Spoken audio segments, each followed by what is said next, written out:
Yo, what's up, it's your boy Rob G's in the house. Yo, nandito pa rin tayo sa Manay, mga kagurang, syempre. At meron tayong kasama ngayon, Twistero, syempre. Lucky 9, kilala mo to, Lucky 9. Syempre, pasok kapatid. Ano ba mo kapatid?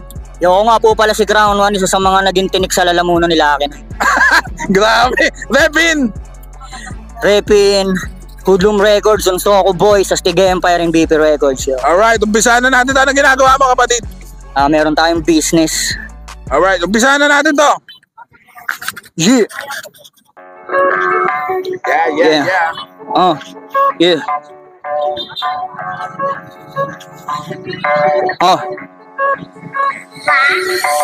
Aminado ako na bago ko ang nakapako ko bako bago ko tumula nakapasok ako sa bako dumalala ang pagkapatong ng mga taong nakahiga dahil ganito lang mga nangyayari taking ganito na lang ba palagi kundi ka lalaban na abante palagi ka nakatiga tsaka iba ka na palagi sa biyahe pili ibo ang pinaka-pinong-pino Pilipino kong pinanganak at pino puro sige ko ang pinaka-pinupunto nang kinasimula kaya ako natuto pawis sa tugo ang pinuhunan ko kaya ako nagbunga ng papuri di ko nalimutan lumingon sa ligura kaya man lang maligaw sa ligura na aking pinili sa dinami-dami nang dapat ko na maabot sa akin di bali nang dito na orubong ko sa pananggala ko balot ng pato sa kagdangang pagi na ako wayakin maabot akala ko dati wala na pag-asang umabot pa dito yun lamang pala may mga naghihintay pa sa akin na trono sa dulo minsan naisipan ko na rin na pwede pa naman din akong sumuko pero di kabilang sa bukabularyo ko ang panghinaan na loob o salita na paghinto at pagsuko yun lang maraming salamat Sir Ray once again this is Crown 1 from Pagumpong yo Yeah peace Rob G shout out Stanley Mike beat yan mga kagurang syempre peace Rob G is in the house yo